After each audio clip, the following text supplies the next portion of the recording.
যারা আজকে এত বড় ক্ষতি করছে, বিটিভি জ্বালাই দিছে, এরা মেট্রো রেল জ্বালাই দিছে, এরা চান্স পাইলে পদ্মা সেতু ভেঙে দিত, শুধু চান্স পায় নাই। বঙ্গবন্ধু কন্যার কাছে ক্ষমতা ভুল শুদ্ধ থাকলেও উনার কাছে ক্ষমতা নিরাপদ, আর এদের কাছে ক্ষমতা গেলে কি হবে এইটার নমুনা আপনারা অল্প দিনের মধ্যে, এই 2-3 দিনের মধ্যে দেখছেন। যে সম্পত্তিগুলো নষ্ট হয়েছে আজকে বাংলাদেশে, যে সম্পত্তিগুলো নষ্ট হয়েছে, এর জন্য সম্পূর্ণভাবে সরকার দায়ী। আমি এই সরকার মানি না। যারা আন্দোলন করতেছেন ভাই, আপনারা আন্দোলন কইরা যান।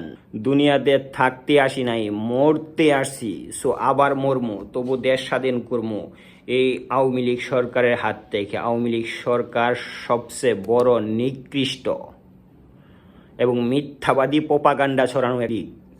ওই লীগের পদত্যাগ করুন এবং দেশ বাঁচান। আর প্রবাসী ভাই আপনারা যারা আছেন আমার সাথে একমত হন। সরকার যতক্ষণ পদত্যাগ না করছে ততক্ষণ আমরা আর চুপ থাকবো না। সরকারের বিরুদ্ধে বলতেই থাকমু।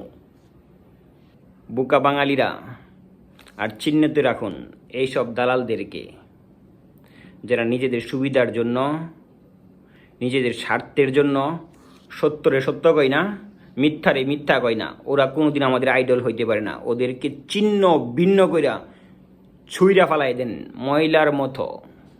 যেই দিন ওই সব দালালদেরকে আপনারা ত্যাগ করতে পারবেন, ওই দিন বাঙালি হিসাবে আপনারা অবশ্যই উপরে যাইতে পারবেন। এটা আমি বইলা দিলাম, কারণ বাঙালিরা সত্যি অনেক মেহনতি এবং মেধাবী।